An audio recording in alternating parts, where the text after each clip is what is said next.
शेतकरी मित्रांनो, सरकारने नागरिकांसाठी अनेक योजना राबवल्या आहेत. यातील काही योजना या महिला, शेतकरी आणि स्टार्टअपसाठी आहेत. देशातील शेतकऱ्यांसाठी प्रधानमंत्री किसान योजना राबवली आहे. प्रधानमंत्री किसान मानधन योजनेअंतर्गत शेतकऱ्यांना आर्थिक मदत केली जाते. 60 वर्षापेक्षा जास्त वयोगटातील शेतकऱ्यांना दर महिन्याला पेन्शन दिली जाते. या योजनेला नुकतीच 5 वर्षे पूर्ण झाली आहेत. अनेक शेतकऱ्यांनी या योजनेचा लाभ घेतला आहे. मित्रांनो, पीएम किसान मानधन योजनेअंतर्गत लहान आणि अल्पभूधारक शेतकऱ्यांना दर महिन्याला आर्थिक मदत केली जाते.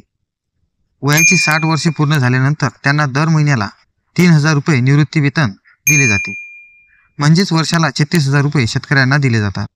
मित्रांनो, पीएम किसान मानधन योजनेअंतर्गत 18 ते 40 वयोगटातील उमेदवार अर्ज करू शकतात. या योजनेत शेतकऱ्यांना दर महिन्याला 55 ते 200 रुपये भरावे लागतात. 60 वर्षे पूर्ण होईपर्यंत हे पैसे भरावे लागतात. वयाची 60 वर्षे पूर्ण झाल्यानंतर नोंदणी झालेल्या शेतकऱ्यांना 3,000 रुपये पेन्शन मिळणे चालू होतात.